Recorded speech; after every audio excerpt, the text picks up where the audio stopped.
আসসালামু আলাইকুম গাইস। আজকে আপনাদেরকে দেখাবো যে আমার যে মরিচ চারাগুলো আছে সেগুলো কিন্তু ওইরকম ফলন পেতেছি না। জাস্ট আজকে একটু পরিচর্যা করবো, সেটা আপনাদেরকে দেখাবো। তো এই যে দেখতে পাচ্ছেন, এটা কিন্তু নাগা মরিচের গাছ। হ্যাঁ, এখানে দেখেন এই যে হিউজ পরিমাণে কিন্তু ফুল আছে, দেখছেন এই যে ফুল আসতেছে, কিন্তু বাট এইভাবেই থাকে, কিন্তু ফুল থেকে যে ফল হবে এটা কিন্তু আসে না। তো সেক্ষেত্রে আমি যে নিচের যে পাতাগুলো আছে এই পাতাগুলো কেটে দিব। হ্যাঁ, এই যে বড় বড় পাতা আছে, এই পাতাগুলো রাখার দরকার নেই। বুঝছেন, এই যে নিচে কতগুলো শাখা হয়েছে, এই শাখাগুলোর কারণে উপরে কিন্তু ভালোভাবে গ্রোথ পায় না। হ্যাঁ, মেচুর হইতে পারে না। তো আপনারা একটা জিনিস খেয়াল করবেন, নিচের যে শাখাগুলো হয় বা বড় বড় পাতাগুলো হয় এইগুলা কেটে দেওয়ার চেষ্টা করবেন। আর এই যে দেখেন, একটা জিনিস ফলো করেন, এই যে এগুলো কিন্তু সাদা মাছি, এগুলোর কারণে কিন্তু গাছ আপনার পাতা কুকড়ায় যায়, এইরকম একটা রোগ হয়। তো এগুলো ফলো করবেন, এগুলো যেরকম যে গাছে থাকবে এই পাতাগুলো কেটে একটু দূরে ফেলে দিবেন। হ্যাঁ, এই যে এটা তো মনে আছে, এই যে দেখেন এই যে বুঝছেন, প্রত্যেকটা পাতায় আছে, এই যে এটাও এই যে একই অবস্থা। বুঝছেন, এগুলো কিন্তু সাদামাছি, এগুলোর কারণে কিন্তু গাছগুলো হয় না।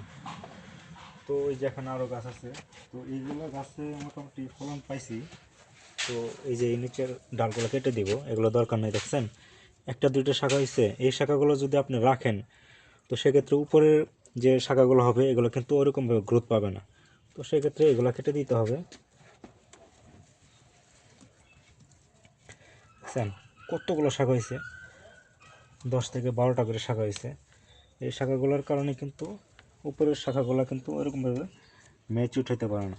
হ্যাঁ, গ্রোথ পায় না, এগুলো রাখার দরকার নেই। জাস্ট এটা কেটে ফেলি। বুঝছেন, গাছ কিন্তু একদম চপল। আমার এই যে এইটা একটা মরিচ গাছ, এটাতে কিন্তু মরিচ আছে আলহামদুলিল্লাহ। এই যে দেখতে পাচ্ছেন, এটাতে কিন্তু মরিচ আছে, কিন্তু এটা তো রোগে আক্রমণ ছিল। বাট এই যে এখন পাতাগুলো দেখেন, এখন পাতাগুলো কিন্তু মাশাল্লাহ অনেকটাই রোগ আক্রান্ত থেকে সার্ভাইভ করতে পারছে। এই যে এই যে গাছটা দেখেন, দেখছেন এই গাছটা কিন্তু মাশাল্লাহ অনেক বড় হয়ে গেছে। তো এটাতে ওইটা প্রথম যে গাছটা দেখালাম ওইটাতে কিছু ফুল আসছে, কিন্তু এটাতে কিন্তু কোনো ফুলই নাই। দেখেন কোনো ফুল নেই, জাস্ট গাছটা খালি শুধু লম্বাই হয়েছে।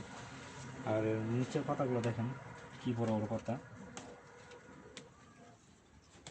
দেখছেন মরিচ গাছের পাতা এত বড় বড় হয়েছে, আর এত গ্রোথ এরা খাইছে। জাস্ট আমি মনে করছিলাম যে গাছ যেহেতু মেচুর ভালো হয়েছে, তো সেক্ষেত্রে তো ফল আশা করতেই পারি, কিন্তু সেক্ষেত্রে কিন্তু এই গাছে ওইরকম ফলন নাই, কোনো ফলনই পাইনি আমি এই গাছ থেকে। হ্যাঁ, জাস্ট গাছটাই কিন্তু বড় হয়েছে। এটা কি কারণে ফলন আসতেছে না, আপনারা যদি কেউ জেনে থাকেন অবশ্যই কমেন্টে জানাবেন। আর আমার কিছু ভিডিও যদি ভালো লাগে আপনাদের, অবশ্যই লাইক এবং কমেন্ট করবেন। আর বেশি বেশি কিছু ভিডিও পেতে অবশ্যই চ্যানেলটি সাবস্ক্রাইব করে দিবেন। ধন্যবাদ সবাইকে। আল্লাহ হাফিজ।